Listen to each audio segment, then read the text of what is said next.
एक समय की बात है। एक छोटे से गांव में राजू नाम का एक गरीब लड़का रहता था। राजू मेहनती और ईमानदार था, लेकिन उसकी किस्मत ने उसे कभी ज्यादा कुछ नहीं दिया। उसके माता पिता की मृत्यु के बाद वह अकेला हो गया था और अपने छोटे से खेत में काम करता था, जिससे मुश्किल से उसका पेट भर पाता था। एक दिन राजू जंगल में लकड़ी काटने गया।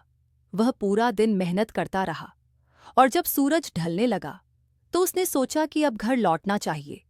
चलते चलते उसकी नज़र एक चमकती हुई चीज पर पड़ी। वह उस ओर बढ़ा और देखा कि यह एक पुराना चिराग था। चिराग बहुत पुराना और धूल से भरा हुआ था, लेकिन उसमें एक अजीब सी चमक थी। राजू ने चिराग को उठाया और उसकी धूल साफ करने लगा। जैसे ही उसने चिराग को रगड़ा, अचानक से धुआं उठने लगा और उसमें से एक जिन्न उसके सामने प्रकट हो गया। जिन्न ने अपनी भारी आवाज में कहा, मालिक, मैं आपका दास हूं।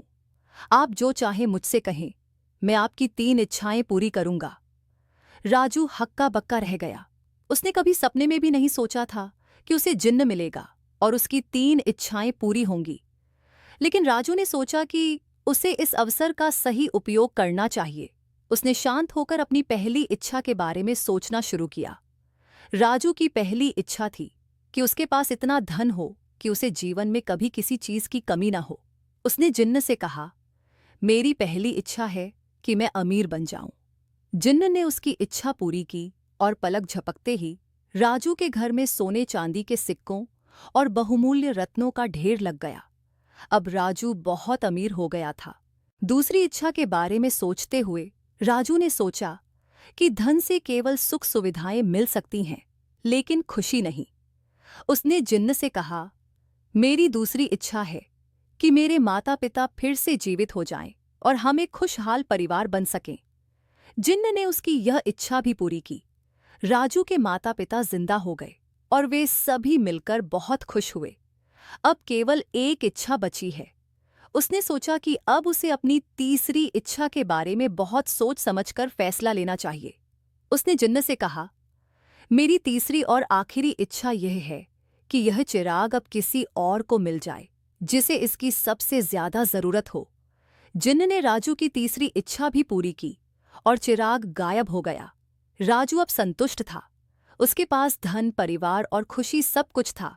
उसने अपना सारा समय अपने परिवार के साथ बिताने और गांव के गरीबों की मदद करने में लगा दिया। राजू की कहानी सुनकर बच्चों को यह शिक्षा मिलती कि जीवन में केवल धन ही सब कुछ नहीं होता, बल्कि परिवार, खुशी और दूसरों की मदद करना भी बहुत महत्वपूर्ण है। उन्होंने सीखा कि असली सुख दूसरों की भलाई में है और यही जीवन की असली जादुई शक्ति है। इस प्रकार राजू ने न केवल अपने जीवन को सुधारा, बल्कि अपनी अच्छाई और समझदारी से अपने गांव को भी एक बेहतर स्थान बना दिया। उसकी कहानी आज भी लोगों को प्रेरित करती है और सिखाती है कि समझदारी और दयालुता से जीवन में सब कुछ हासिल किया जा सकता है। ऐसे ही और रोमांचक कहानी के लिए हमारे चैनल को सब्सक्राइब करें।